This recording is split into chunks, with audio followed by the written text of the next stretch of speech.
Okay, hello guys. I hope all is well. Hope you all are good. All you guys are doing fine. I'm currently giving an update to the message that I posted on my TikTok, or the video I posted on my TikTok. Hold on for a minute, guys. I'm going. Okay, so I'm coming with you guys with another updated message. It's been actually a year that I gave you guys an update. It's the video that I made a year ago on my YouTube page, and it says Story Time Part 1. Always have Part 2. So, I mean, I always will have Part 2. I did not upload Part 2 due to the changes that I was going through and trying to get stabled into my own place. Now I'm in the space, in the mindset where I can start channeling my messages and giving you guys updates of what has been going on or what have uh, been spoken about my situation. Now I watched the video, okay, and I see where I stopped off at. I stopped off by saying these things. Well, you have to actually watch part 1 to get an understanding for part 2, because I'm an update for part 1. Okay, and the update is this right here. So I stopped it off as saying um, I had a dream. When I had the dream, the house was falling down, and I said, Jesus. Okay, when I stated those words, guys, the house was falling down, and there was a big clock on top of it, and God was standing at the top of that clock. And in that dream, I said I ended up waking up out the dream. From that dream, I had a situation or dream at my grandparents' house about my person coming to the house, not in the yard. They were not in the yard. They were in the street, and he was standing behind, I guess, in the third party, and it was an officer standing with that person. And I was sitting on the porch at my grandparents' house watching that, in my dream, watching that person, letting me know like they were standing behind this person, whoever this person may be. And I don't know who the third party is, but evidently she knows about me in this. And I was supposed to call my person, but it's a false person. I want to say in that dream, y'all, that was basically like setting shop. This is how things have been going on since I've been knowing that person, since I've been dealing with that person, since I've been in some type of relationship with that person. I've been seeing how this connection has been going, and I'm aware of, the dream. He comes in the dream state to reveal things in the physical realm, concerning about the dream realm or whatever he's trying to do, set up plots, manipulation. He starts in my dream state by doing these things. So in that dream state, remember guys, I said something about, I said something about, I got bad news about them saying that my rights were removed, that they're open up the case, this, that, and the third, for me to get my kids back. So they were still going to operate in the case. It was not the case was closed. It was just the fact that they were still going to, appeal my case. Okay.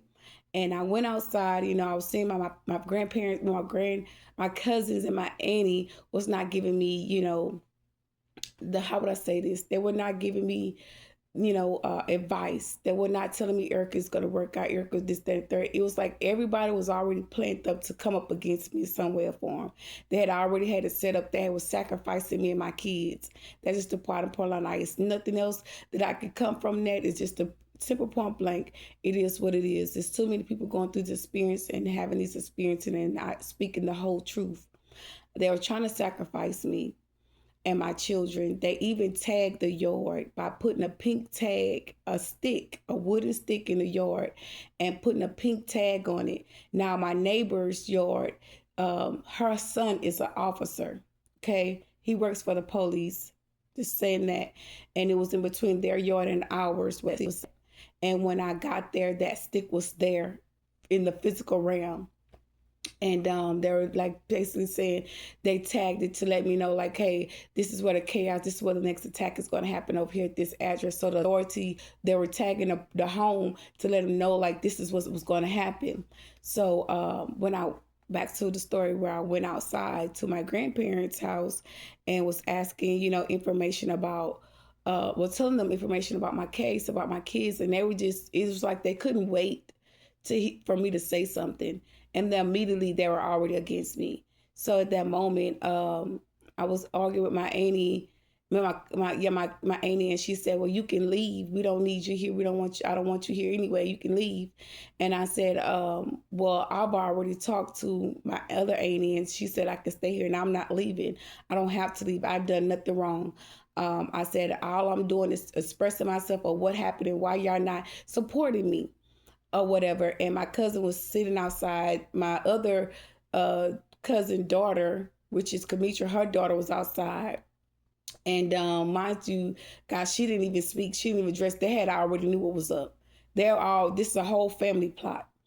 And she didn't speak. She didn't say nothing. She was like another witness for what was going on. So as I'm standing there, I'm arguing with my cousin, with my auntie. And my cousin was like, "Man, you need to move around with all that." I'm like, "Bitch ass nigga, like, I'm not even talking to you, bro. Like, on God, like, it was already up with me and that person, with him, because at the end of the day, you don't got no job, you don't pay no bills over here. You got this. The last thing you gonna do is try to check me and tell me anything about what the hell I gotta say.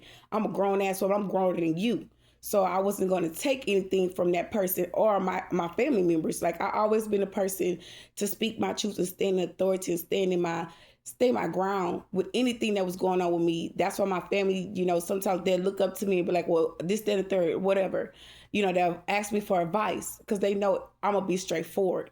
Anyways, he acting like he on the phone with somebody or whatever. So the police she called the police. She said that I splashed water on her. I picked the water bottle and I snatched it, and the water splashed. And they said, my cousin said that I put the water on her, and my cousin came in my face and said, ought to beat your ass or something like that. Or this something he said, "I ought to slap you," or some shit he told me. And I looked him in his face. I said, "I want you to. I want you to try me. I want you to." And I looked him dead in his eyes as to say, "I will take you down. On God, I am not like you. Y'all done so much, bro. Like, just put your hands on me. Just touch me, please." And he walked away from me because I did not walk away. I stood my ground because y'all coming up, y'all set me up. Y'all trying to sacrifice me. Ain't nothing punk about me when it come to my children. That's just a period, point blank. And if it was anybody else, I would hope that you don't pack down and be a little wimp or a shrimp behind your fucking kids either. So at the end of the day, they end up calling the police on me. The police ended up taking me to jail. People were coming in the jailhouse, was like in the jail. They were coming in saying shit like, "Oh, I don't know why she's so bothered, got you up in here because she got a chip on her shoulder." And I didn't say nothing. Like, I didn't give a damn. I wasn't trying to hear that shit because whatever that got going on, I know it's outside of this situation that was really going on. It was about my inheritance. My grandmother left me some money. I took care of my grandmother. That money's mine. It got my name on it, and whatever's mine is coming to me quicker than what I expect. And these people know that. So after the lady said that or whatever, I say I was in there for like maybe 1 or 2 days, and I ended up getting out. And I got home to my grandparents' house. They didn't open the door for me. They did not let me in. So I had to go through the window, grab my stuff. I'm sitting on the porch. I'm trying to charge. My phone's not charged. I don't have a charge, so I go to the store. I go buy me something to eat. I come back on the porch. I'm sitting there. My cousin trying to ask me a question like, "Bro, get out my face. Don't talk to me. Don't say nothing to me, bro. You already know what's up. Like, don't say nothing to me." And I'm ignoring him. So I guess he got on the phone, call his sister, call his mama. Now, these the people that's involved in this sacrificing my kids, that want to run it. My cousin Kamitra, Arika, Daisha, and Kobe. Daisha, Arika, and Jacoby was the three that was there. The ones that came to the house when all this was going on, when he called the police on me. My auntie called the police on me. They had got me trespassed when the police came. And my cousin Arika came and Daisha came. And I'm asking her, I'm like, "Hey, can you bring me somewhere? Like, can you give me a ride somewhere?" She's like, "Oh, I can't move. I can't do nothing right now." Like y'all was there was I didn't know they was calling the police. They had sat there. They was setting me up, and they called the police on me for no fucking reason, and I'm just sitting there. They didn't want me over there. And to make this clear and make this be known, the house is for the grandchildren. Okay, it's in the will that the house is for the grandchildren. So like it's like a homestead. So if we, on our ass and we can't provide for ourselves, we can go to our grandparents' house and make room for ourselves until we get on our feet and move on. Okay, and they didn't want us there. My auntie didn't want me there. I can't say us there because they know us too. It's Erica. They didn't want me there, and they called the police on me and had me trespassed, and I left off the property. So I'm walking. I end up having to walk and leave, and they were saying like my cousin was saying like. My cousin was laughing. Kobe was laughing. He was kiki kiki kiki kiki, and my cousin Irika, they were playing it out, talking like she kept saying, "I don't see a motherfucking thing funny. What's funny?" And I'm just sitting there like y'all really some dirty motherfuckers. Like you really gonna try to play me knowing this shit about to come back tenfold. I'm already seeing, when you got a sight, spiritual sight, you already seeing the shit that's just to happen. And that's what I was more focused on. I wasn't even really focused on what was happening at that point because I was over it. So she started pulling out papers. My auntie started pulling out papers and saying, she not supposed to be here, this, that, and the third, and all this shit. So I'm ignoring it. I'm not paying no attention to it. I said, look, I'm not worried about what y'all got going on. I said, I'm not about to sit here and tolerate that disrespect or whatever. I said, I'm waiting on my ride. And she was like, well, you're going to have to leave and go somewhere else and wait for your ride. They don't want you here, da-da-da. I said, that's fine with me, but I will be back to get my stuff. I will be back to get my property or whatever. And I left. And while I'm leaving, y'all, I'm walking down the street. I walked to Jack in the Box, okay?